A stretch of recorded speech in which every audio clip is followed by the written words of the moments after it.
All right, can I get a what is growing on? It is just about the beginning of November. I'm back at a project that we started here back in March. So looking at about 7 months ago of growth. And first thing the client told me when we got here today, just doing a little follow-up, replacing a few things that didn't do well, bringing in a couple things we were supposed to get in on the original install. It didn't make it, one of those things being papayas. But they said they got so many olives, they didn't know what to do with them all, just off of these 2 trees in the front yard. So spin the camera around, did a little walkthrough, show you guys what's growing on here.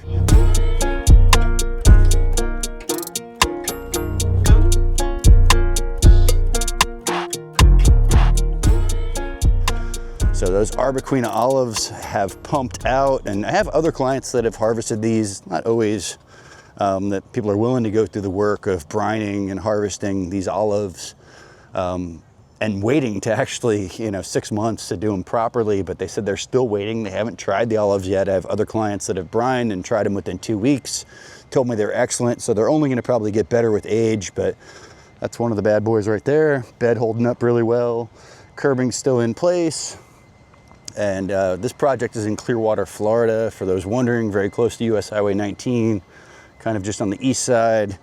Client already had some Minima Jasmine up in the front on the other bed, wanted us to match it with this bed with the black edging. We did slide some Monsteras in there, so can't complain about that. They haven't grown a ton, but we do have them in the bed. Over here on this side, we've got another bed that has some pineapples. Vitex already kind of starting to do that dormancy thing. We have been pretty cold. I say cold, guys. I know the people up north are probably laughing at me. 41 degrees. Next week we are supposed to be in the 30s for the first time. So to me that's cold.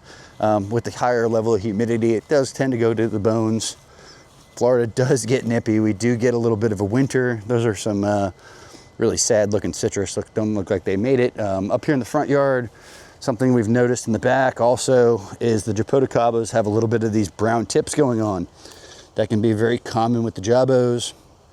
I find it to be either a water or a soil condition, and a lot of times just hitting it with a little chelated iron will fix that right up. Pineapple guavas along the house are starting to fill in nicely. We are doing maintenance today, so there are some weeds in here. We haven't been back for maintenance yet, so there's a couple vines on the house, some things that aren't quite in shape. So if you guys are seeing this branch here on the ground, these leaves, we haven't done any kind of maintenance cleanup here yet. Here's the other red Jabo. Looks about the same, I feel like, from when we planted it. These were fruiting at that time. Haven't filled in a ton. That's another one I think hitting with that iron makes a big difference. So in the backyard, we have a really beautiful Sabara and a Grimmel. Both these ones in the front were reds.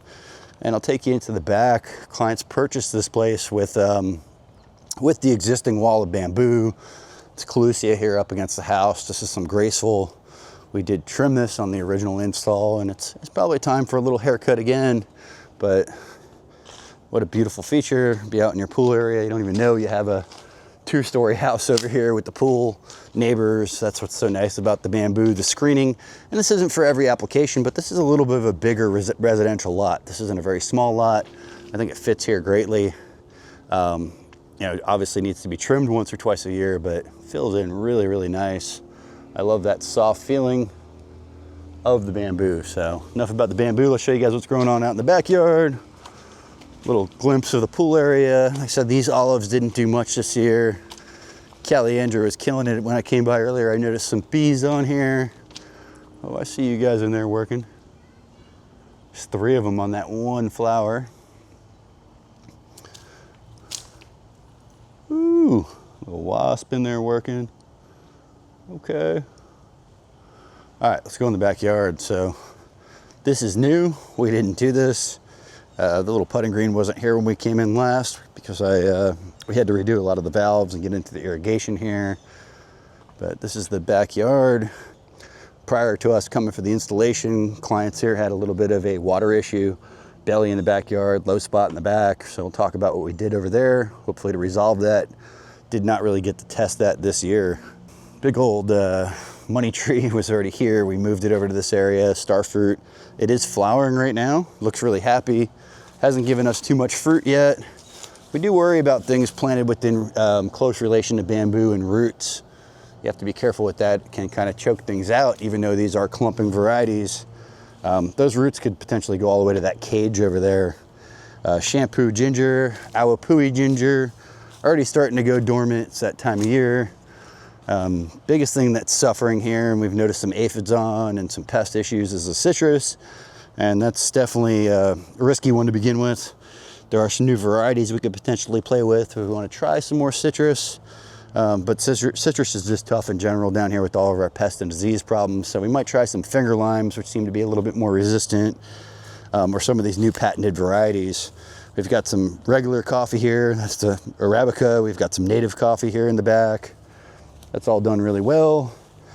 Obviously, we'll probably come back in spring and kind of hard prune some of this stuff and fertilize everything, but this is filling in really nicely along the back here. This large cage was here. We ended up putting a big Montingia strawberry tree there. We've got some gingers and different varieties of Turk's cap and native salvias. Obviously a couple of bananas, a cherry of the Rio hiding back in there.